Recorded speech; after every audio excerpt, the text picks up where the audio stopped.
مرحلے پر مقابلہ ہے. آپ صرف اللہ کا بندہ بننا چاہتے ہیں، 3 مقابلے کرنے پڑیں گے. سب سے پہلے کس سے مقابلہ کرنا ہوگا؟ اپنے نفس سے. وہ جو کل شعر سنایا تھا کہ مسجد تو بنا دی شب بھر میں ایمان کی حرارت والوں نے، من اپنا پرانا پاپی ہے برسوں میں نمازی بن نہ سکا. کوئی شخص رشوت پیش کر رہا ہے، حرام شے ہے، نفس کیا کہتا ہے؟ لے لو. کہتا ہے کہ نہیں؟ اور بڑی پٹیاں پڑھاتا ہے کہ یہ سارا تقویٰ کا حیضہ تمہیں ہو گیا ہے، فلاں حاجی ہے، فلاں وہ ہے، وہ بھی لیتا ہے. اور فلاں ضرورت رکی پڑی ہے، بچے کی فیس نہیں گئی ہے، بیوی کو اتنا عرصہ ہو گیا ساڑی کی فرمائش کرتے ہوئے ساڑی نہیں خریدی گئی ہے. یہ ساری پٹی پڑھائے گا نفس کے نہیں. اب اگر آپ مقابلہ کر سکتے ہیں نفس کا تو بچیں گے، مقابلہ نہیں کر سکتے مار کھا جائیں. یہی ہوگا کہ نہیں؟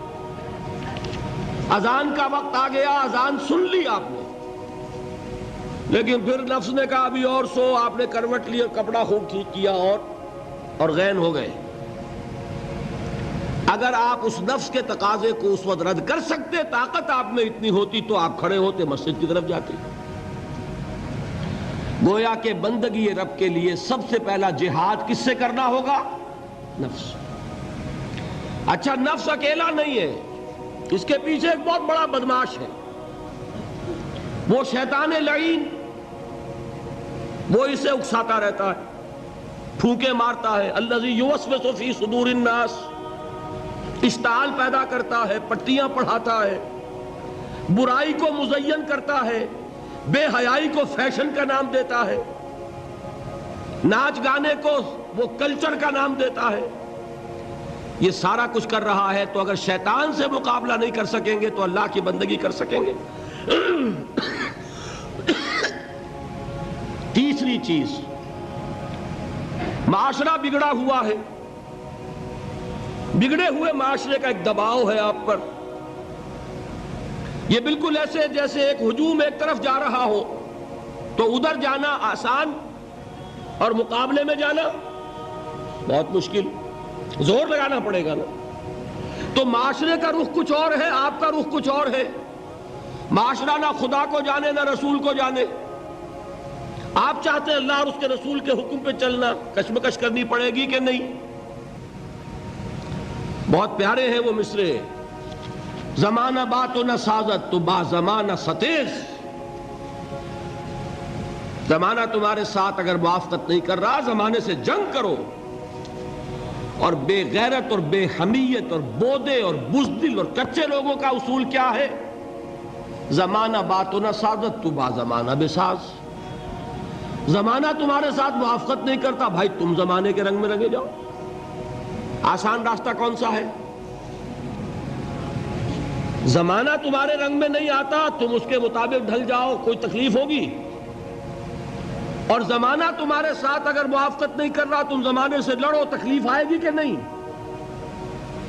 3 جہاد کرنے پڑیں گے تو انسان اللہ کا بندہ بن سکے گا.